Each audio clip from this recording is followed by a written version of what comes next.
Hello beautiful soul! Welcome back to my channel. This is my channel. I'm from Japan, Kaban Aquarius. This reading is for you. Tingnan natin na iyong February 1 to 7, 2026. Maraming salamat muna sa aking subscriber, new subscriber, cross-watcher, at sa mga bagong pasok dyan. Welcome na welcome kayo sa bahay ni Ate Aimee. Salamat din sa nakataba ng puso ninyong mga comments at sa mga nagpa-personal reading. Marami pong salamat. Kung gusto nyo, umaksak talaga. Kung gusto nyo lang na energy nyo lang talaga, ang gusto nyo makuha natin, all the details is in description below. Paka-check na lang po. Diyan na reading tayo. Aquarius, kunin mo lang ang sa'yo at itapon ang hindi naman sa iyo. Maaring vice versa. Energy mo, energy ng person mo, energy ng malapit sa puso mo. Nangyari, or mangyayari pa lang. Use your own intuition. Lawakay nyo inyong isipan. Ano man ang gender mo, ano ba ang edad mo. Lagi nyo tatandaan na wala sa baraha ang kapalaran ng tao. Kayo pa rin ang makapagpapabago nito. Gawin yung guide yung mga warning na pwedeng lumabas. Hindi yung negative. It's a warning para magkaroon din ka ng idea kung mga bagay na need to aware, change of decision, at mga bagay na pwede yung maiwasan. Pero kung gusto nyo na positive reading lang ang gusto nyo marinig, hindi itong channel na ito para sa inyo. Okay, tingnan natin ano. Okay, Aquarius, dito ka sa sitwasyon mo na masyado kang nagiging emotional or mga thinking about may mga iniisip ka na bagay-bagay na nakakapagbibigay sa ng emotional. Hindi mo alam kung ipupursu mo ba siya or hindi. Parang nandun ka sa point na you look into a new directions in life, no? May mga bagay ka na hinihiling, pero nagkakaroon ng complicated or medyo nagiging complicated yung situation mo sa buhay mo. You want to be stable, na doon yung sitwasyon din na may mga kinikim-kim ka na mga bagay-bagay o sitwasyon. Gusto mong gawin yung lahat para makamit mo yung sitwasyon na yun or para mag-growth yung sitwasyon na yun or para ma-achieve or ma-progress yung sitwasyon na yun o nahadon ka sa point na yun. Sa nakikita ko sa iyo dito. May mga gusto kang i-move, actionan, sabihin, gawin. Maybe nahadon sa point na yun ako nakikita sa iyo. Yan. Kumbaga nahandoon yung mga sitwasyon na ang daming movement, ano, ando yung sitwasyon na may mga unfinished business, siguro yan din yung point na yung you want to achieve ito, gusto ko ma-fulfill ito, ando yung manifestation and desire ng inyong sitwasyon sa buhay. Yan. Kumbaga, may mga gusto mong gawin na isang sitwasyon na to make it reality, di ba? Nandun sa point na yun. Kumbaga, iba rin dito is siguro nakakaramdam din ng mga feeling burden, struggle, problem. Kumbaga may mga bigat pa na nararamdaman sa iba sa inyo. But ang nakikita ko sa party mo is, ang nakikita ko kasi dito is there's a completion happen into your life. Yun ang nakikita ko. No? Iba naman sa inyo is may mga thinking about something travel. Malayo man o malapit, maaring may mga travel situation. Maybe iba dito is as soon, maybe by the March or by the August yung iba, no? O kaya 3 to 8 days man yan, weeks or months man yan sa iba sa inyo. Maybe iba dito is as soon. And then also, sa nakikita ko rin sa iyo is nagkakaroon na mga pag-uusap o hindi pagkakaintindihan, maybe sa iba, kuhanin mo lang yung sa iyo doon, related to a territorial money, mga ganun sitwasyon. Ako nakikita. Ang daming tao, hindi ko alam why. Siguro may mga pupuntahan ka na isang maraming tao, na isang place na matao, ganyan. O kaya is may mga kakausapin ka na mga tao. O may mga tao makikipag-usap sa'yo. Pwedeng ganun, no? Vice versahin natin. Yun. Also, may mga offering ako na nakikita sa'yo, no? Either ikaw mag-offer or may mag-offer. Or maybe, hindi ko alam if this is a mail or text or communication yung offer na yun, no? Manggagaling. Depende sa sitwasyon mo. Iba-iba kasi kayo. May nag-backstab, ano? Kung iba dito is there's a third party pala, no? And then yung iba dito is, yan, there's an abandonment situation. Hindi ko alam kung inabandonahan inabandonahan ka. Yun na nakikita ko sa'yo dito. Kailangan mo rin daw ayusin tuloy. Alagaan yung sarili mo, no? Kasi baka may mga painful situation ako na nakikita sa'yo. Ganyan, maaaring may mga nananakit sa buhay, sa sarili mo, no? Mga kalamnan, buto, likod, balikat, batok, ano pa ba? Balakang, basta bandang likod, yung iba, yun na nakikita ko sa'yo. Basta unit mo raw na kailangan alagaan mo rin. Or nurturing yourself. Pero iba sa inyo is may mga panghabang buhay na take good care, caring, or or pangangalaga, no, sa iba sa inyo. And then, may hinihintay ka? Iba dito parang may hinihintay. Either naghihintay ka ng isang communication, actions, movement, or basta you're waiting for something. Yun ang nakikita ko sa'yo dito. May paghihintay. May mga disagreement, or agreement. May mga hindi magkakasundo, may mataas ang ego. Yan, nagkakaroon ng mga battle thought or mga conflict, malaki man o maliit yan. Meron kang 1, 5, 22, 30, and 10. Aries, Capricorn, Libra, Taurus, and Gemini. Okay, tingnan natin. Aquarius. May mga sitwasyon ka na naiisip or iniisip or maybe you're nagsisik-in ka ng mga information maybe sa iba sa inyo, no? Sa nakikita ko dito na nandun naman yung purpose mo sa sitwasyon na yun. Kumbaga, you're focusing in that situation. Nandun naman yung confidence mo na gusto mong gawin yung sitwasyon na yun.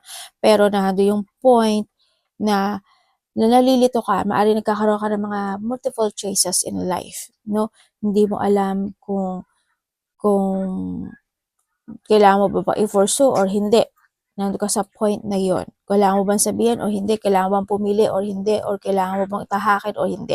May mga bagay na ako na nakita na, siyempre yung one piece, gusto mo na magkakasundo, pagkakaisa, or hindi yung point na may mga bagay na sitwasyon na iniisip mo na lang na intindihin yung mga bagay-bagay, no?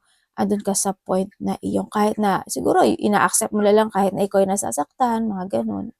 Huwag naman sana, di ba? Iba sa inyo. And nandito rin yung sitwasyon na may mga biglaang magaganap o mangyayari.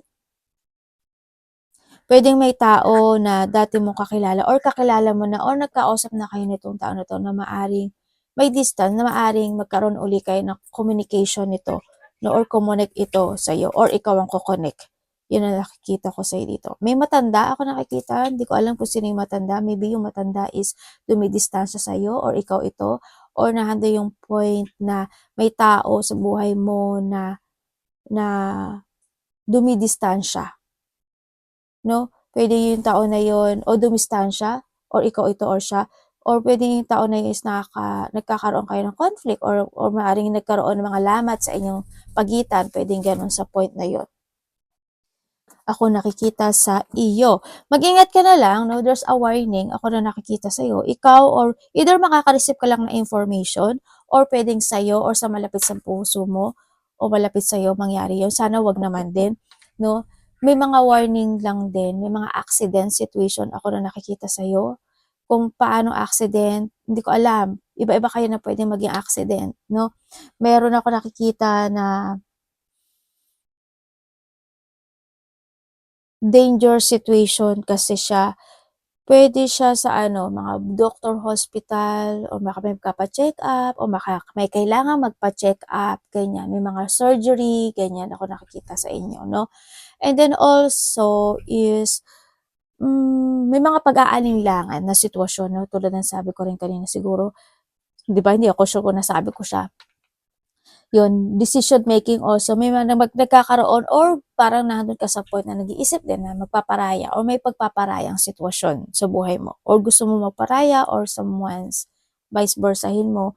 Yung may mga separation, may kanya-kanyang gustong tahakin. Ang mga nasa paligid mo, pwedeng sila, ganun din sila sa'yo, ganyan. And then, there's a painful, no? Mag-ingat ka lang sa mga matatalim na bagay, matutulis na bagay, pwede ka matusok, mahiwa, makutsilyo, masugatan, ganyan, or someone who's connected sa'yo. Yan, makareceive ka na ng text message or in a text message and communication sa taong sa nakaraan. There's a karma situation. Ako nakikita dito, maybe meron kang ginawa sa nakaraan na this time hinihintay mo yung result nun, pwedeng ganun. But kamo naman sa inyo is pagbabalik ng iyong vitality. Kaso, ang siguro yung pagbabalik ng vitality mo is nagiging siya, minsan okay, minsan hindi. Nandun sa point. Nagiging in-out, in-out, parang ganun. Tama ba ito English? Tama ba yung explanation? Mga ganun. Yung iba sa inyo is magkakaroon ng mga spiritual growth. When it comes sa health naman, nagiging okay naman. Basta wag mo lang, lalo na kung may mga maintenance ka, no? Or someone into your life, lalo na when it comes to to your family, if ever na meron, or ikaw to, siguro it's time, kailangan mo rin na magkaroon ng maintenance, no? I-maintain mo yung mga tao na yun. Tingnan natin energy mo.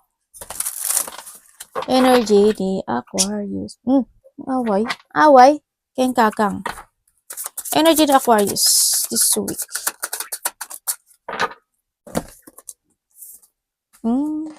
Okay. Ano po ibig sabihin, universe?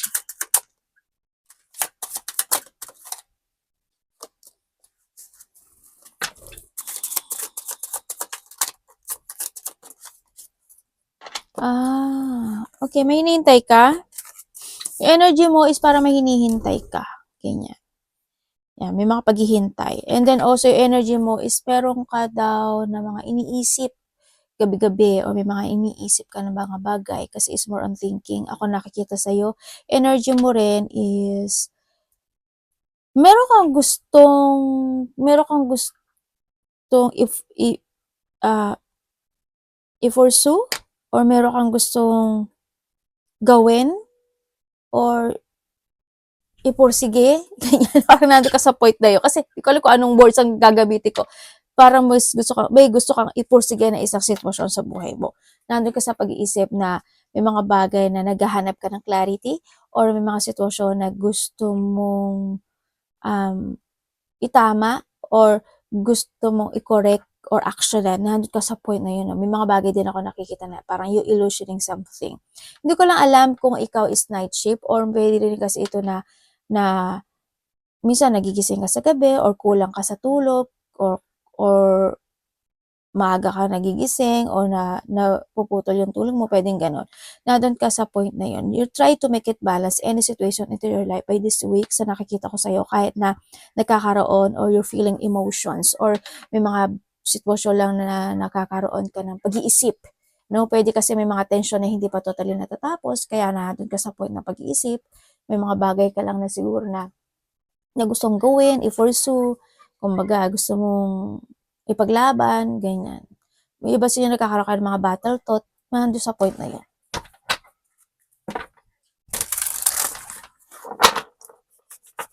Nakakaramdam kayo ng sadness. Tingnan natin ang parating kay Aquarius. Ano pong parating?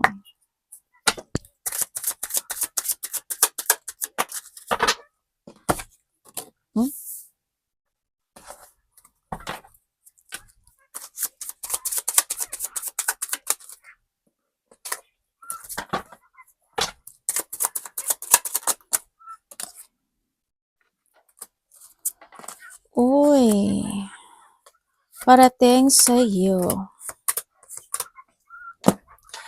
Okay, parating sa iyo. Maaaring magkakaroon ka ng connection sa isang tao, Pisces, Cancer, Scorpio, or Leo, Aquarius, Virgo, Taurus. Also, well, Empress kasi, no? Yun, Taurus, Virgo, Capricorn. Maaaring magkakaroon ka ng connection sa kanya, no? Ang nakikita ko rin na parating sa'yo is, mayroong, siguro hindi pagkakaintindihan to, no? Sa nakikita ko. Sana hoping wala naman. Dito sa sitwasyon kasi na nakuha ko, meron kang tao, pwedeng babae, no? Pwedeng may babae, yung sinabi ko kanina, na magkakaroon ka, ay sabihin ko rin dito ha. Yun ang, tama na pala. Tama. Meron din tayo tama, yun pala. Tama yung nasabi ko mga elements, no? Meron ka, magkakaroon ka ng isang sitwasyon, siguro hindi pagkakaintindihan ito sa tao na yon, no? Kung wala naman sa element yun, no? Sa tao na yun, pwede meron din tayong Gemini, no? Magkakaroon ng mga pagja-judge. Maybe you judging yung tao na yun or i-judge ka niya, ganyan. Or maybe yung tao na yun is magkakaroon ng mga pagkakamali or maling sitwasyon, lalaki man siya or babae, no? Handon din yung sitwasyon na pagmamaliit, baka nga hindi nga pagkakaintindihan to, no? Yun na nakita kong parating sa'yo. Pwedeng may mamaliitin ka niya or they thinking about you small, they think you small things. Ganun. Small things sa atin, parang minamaliit ka niya, ganyan. Parang, sino ka? Pakikinggan. Mga ganun sitwasyon. Yan. I don't care. Or maybe this is you, no? Nandun na yung self-doubt, yan yung nakakita ko ngayon. May mga konti lang na delay na sitwasyon sa buhay mo, yun ang nakikita ko. Either may madidelay, may i-delay, or madidelay. Yun ang mga parating sa'yo. And then also, kasi may mga idea ka, pwede ko sa aspeto ng buhay mo yan. Parating din sa'yo is, you enjoy the reward of success because of the effort na binigay mo. May darating, you're receiving something, blessings na nakita ko rin dito. May mga opportunity na darating. Actually, may dumarating naman sa'yo, no? Kumbaga, may mga idea naman ako na nakikita sa'yo. Yun nga lang ang nakikita ko sa'yo, parang pinag-iisipan mo pa siya. Pinag-isip-isipan mo siya.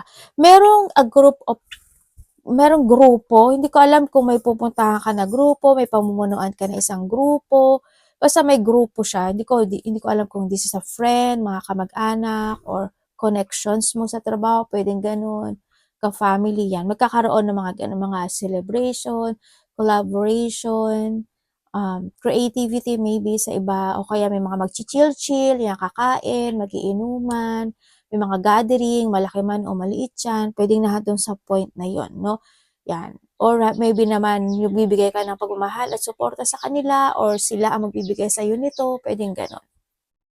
Yun ang nakikita ko dito, mga acceleration, cooperation situation. And then also, parating din sa'yo, mag-ingat ka na lang, ikaw or someone into your life, sa nakikita ko sa'yo dito, is maaring, wag ka na lang, baka naman kung ano-ano kasi kinakain mo, or yung tao na yun, no? Isa sa tao na malapit sa'yo. Kasi may pananakit ang tiyan. Hindi ko alam kung may sakit siya sa tiyan, o magkakaroon ng pananakit sa tiyan, or bandang gitna ng katawan.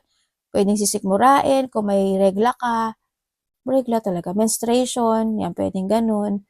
O kaya is, dahil sa sobrang may kinain ka na hindi maganda, o kaya iba-iba yung kinakain mo, ingat na lang din, ano, sa nakikita ko sa dito.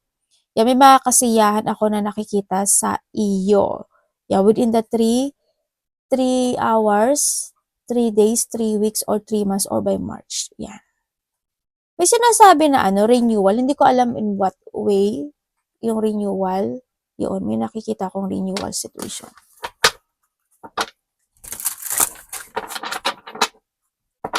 Anong dapat iwasan?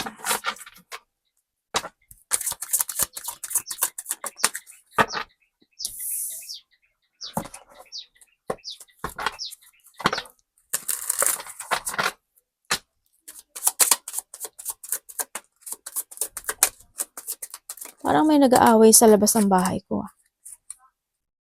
Ay, hindi pala. Announcement pala. Ano ba yun? Ba't ang lakas kasi? Chismosa talaga si ate, no? Kahit nasa loob na ng bahay, eh. Okay. Oh! Oh my God, Leo. May nag-aaway sa pera? May mga hindi nagkakasundo sa pera, no? Pera or business or trabaho to. Okay, dapat mong iwasan. May papasok daw sa yung pera, oh. Or pwede yun yung pinag-aawayan nyo. Diba? Okay, ang nakikita ko dito is, dapat mong iwasan. Dapat mong iwasan, syempre yung ma-imbalance ka, ma-loss of balance ka, yan, iwasan mo rin mga conflict, hindi pagkakasunduan, alitan, alam ko naman na hindi ka ganun, ikaw na lang din umiwas, ganyan. Iwasan mo na, syempre, is yung ma-manipulate ka ng sitwasyon, ganyan. Iwasan mo na hindi mo i-value yung sarili mo, mahalin yung sarili mo. Always balancing in any situation in life. Pagkain, iniinom, mga partnership, mga nakakausap, pera, trabaho, ano man yan, no? Always need to control and balance any situation in life. Kailangan mo rin magkaroon kasi ng pag-evaluate sa mga bagay-bagay o sitwasyon mo, no? And then also, iwasan mo rin yung mga tao na matataas ang ego, yung mga ayaw magpatalo, ganyan. Or ikaw ito, umiwas ka na lang din to, yung mga agreement, disagreement, mga tension, ganyan. Yung mga pagkairita, pagkainis, pag-aaway, hindi kakakasundo, ganyan. Alam ko naman na hindi ikaw ito, pero kung hanggat maaari, umiwas ka na lang. Di ba? Yun. Magpasensya ka na lang din. Yan, iwasan mo na, syempre, yung magkaroon ka ng mga siguro hindi naman kayo lahat yun, insecurity, no? Yan. O kaya yung mga tao nagkakaroon ng insecurity, yung magkakawalan ng tibay ng loob. Yan. Iwasan mo rin yun. And then, yung mga taong greed, na yung mga saki, makasarili, kanya, iwasan mo. Miwas ka na lang din. Or kung ikaw ito, wag mo na lang gawin. Love, kapatid, anak, magulang, karelasyon, kaibigan nyo, wag paggamit, iwasan mo rin yan. Pamilya, Aquarius in love. Iba dito related sa family.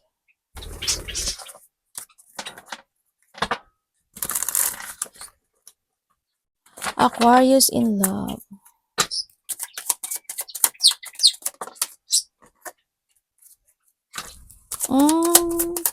Iba dito, ano, no? Matagal na rin pala kayong walang karelasyon. Kasi we have the death eh. Iba dito, matagal na kayo walang karelasyon, kumbaga, ano. It's okay lang yan. Pwedeng nawala na sa buhay nyo, or pwedeng itong taon na to is talagang totally they cutting you, or kinat ka na niya. Sa mga single dyan, we have the 10-10, no? May completion ka. Sa mga single dyan,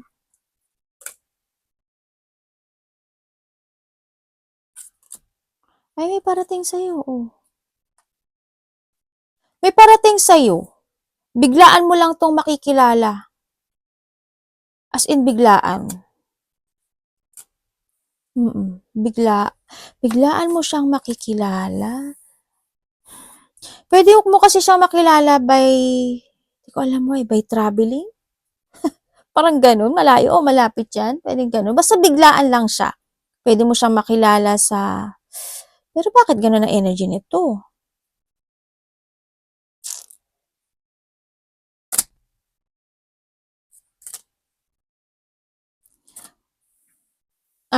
Ibig sabihin yung energy niya kasi is parang meron siyang pinagdaanan na isang sitwasyon na naging mahirap but still recovering itong tao na to, or maybe this is you.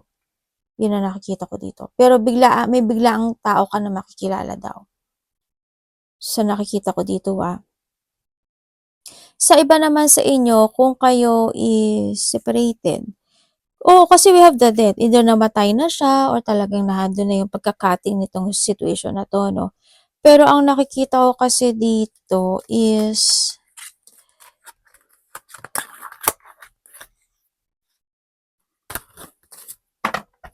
naging player yung isa dito. Nagbigay talaga ng problem, struggle, or burden sa isa sa inyo, no?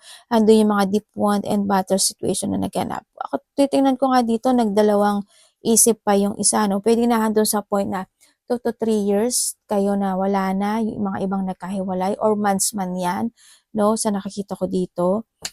Yun. So, iba dito, ang tagal nyo na rin, ano? Kasi it's a decade. Ako na nakikita dito.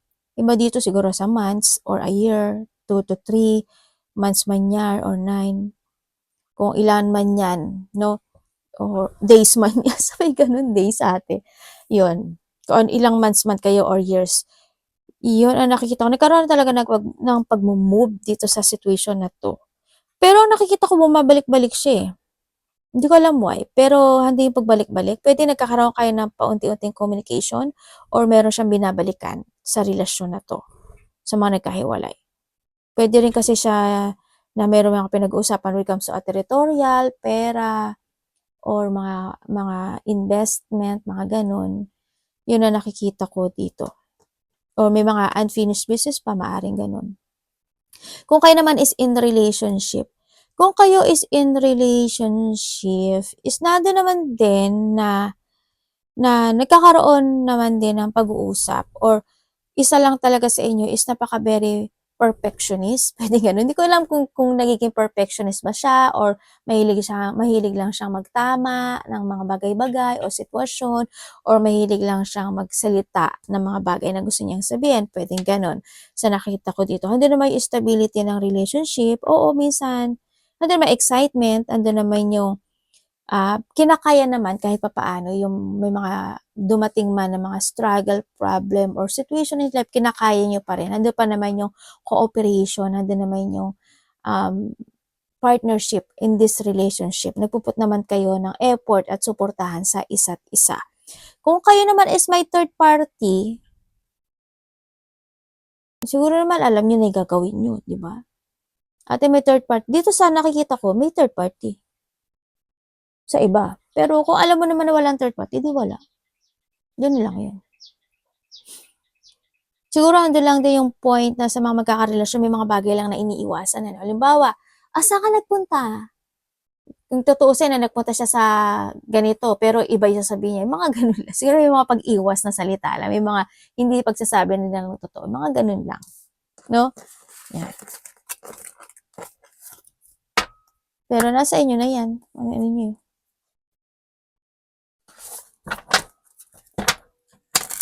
Money po. Aquarius in money. Please show me.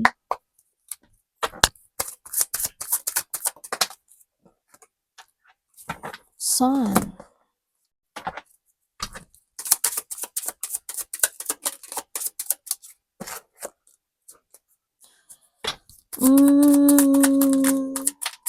Okay. When it comes sa money mo, may nag-backstab pala sa'yo sa money, no? Huwag ka na magtitiwala, ha? Okay, pagdating sa money mo is, pwedeng may lalaki na makikipag-usap sa'yo pagdating sa money? Or may kakausapin kang lalaki? Kung sino man siya. Magkakaroon ka na pag-uusap eh. Hindi ko alam if this is your kapatid, anak, or karelasyon, or maybe yung mga consultant situation, pwedeng ganun. No, basta kung sino siya. Or pwedeng bagong tao, ganyan. Magkakaroon ka ng communication. Pwede rin siya sa related siya sa mga trabaho or investment. Pwede mga ganon. Or investing. So, pagdating sa money mo, is there's a growth. Kasi hando naman yung point na nagiging positive naman yung thinking mo pagdating sa money mo. May mga bagay lang talaga na hinihintay mo, ganyan. Naghihintay ka ng resulta, naghihintay ka ng reward, or may hinihintay ka lang. No? Na makapag-usap sa'yo because you want mong ma-achieve yung hinihiling mo pagdating sa pera. Or nahandun din iba sa inyo is may mga recovery situation naman ako na nakikita dito, no? Kasi you are more on thinking. Kumbaga, talagang pinag-iisipan mo talaga maigi kung ano yung mga dapat mong pagkagastusan this time. Tama ba to or hindi? Nandun ka sa point na yon. Hindi ka agad-agad bumibili. Halimbawa, nagustuhan mo yung cellphone, pinag-iisipan mo muna talaga siya. 'Di ba? Kung kailangan mo siyang bilhin, kung may mas mura pa, gayon ang gagawin mo, no? Ang nakikita ko sa iyo dito, mas more ka nagiging patient this time. And then, yes, there's a growth, there's a material success, recovery also, no? And increasing sa iba dito. Pero iba dito is kailangan nyo na daw mag-umpisang muli, no? Na kailangan nyo mag-focus sa inyong kaperahan. Kumbaga, mas habaan mo pa yung pasensya mo pagdating sa paglabas ng pera. Kasi andito na rin kasi si Fool. Kaya kailangan mo daw magkaroon ng pagkocontrol and balancing pagdating sa pera mo. Tingnan natin ang advice. yung mga anak ko, nagtatayuan yung balahibo kasi anong ginawa? Ginawa ba anak? Bubuksan na natin yung heater. Mahal kasi na kuryente, Diyos mayo, marimar. Kaya anak, pinano ko. Pero nagtatayuan yung balahibo nila. Natawa ako eh. Kasi parang ang taba ng anak ko, yung pala yung balahibo nakatayo. Advice. Oh, okay. Thank you.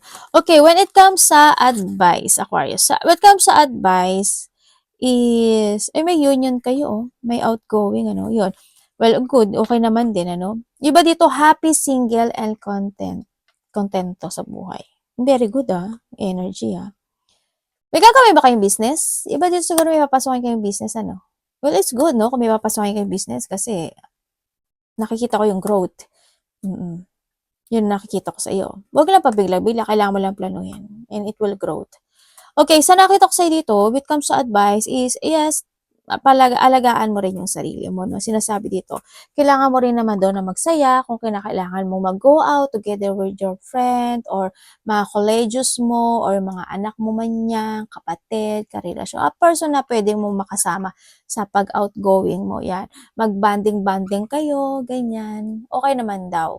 Yun, kumbaga, maggumawa ka ng isang sitwasyon sa buhay mo na ikasisiya mo din minsan, na huwag ka lang mag-focus sa mga bagay na nakakapagpapabothered sa'yo, nakakapagpa-trigger sa isipan mo, yan. kumbaga outgoing din, no? You need to jump to your passion, ang sinasabi rin dito. And kumbaga, free yourself, no? Free yourself then sometimes, no? And be creative and then be adventurous, ang sinasabi rin dito. And try to make it balance any situation in life. Yun. And alam ko naman na you always thinking about the future, no? Yun. Yun na lang din. You need to value yourself. You need to value the person who value you, ganyan. Mahalin mo rin sila. Or mahalin, mas syempre, unahin mo mahalin yung sarili mo. Diba? Planuhin ang mga bagay o sitwasyon mo sa buhay mo. Huwag madaliin. Slowly but surely, ang sinasabi rin dito. Umiwas ka sa makakapagpa-burnout sa'yo, sa mga taong hindi, ano ba to? Pabigla-bigla ng salita or maybe ikaw, ingat ka lang din. Yon. Uy, may reward ka na mararating. Ay, darating. Arigato namaste, God bless.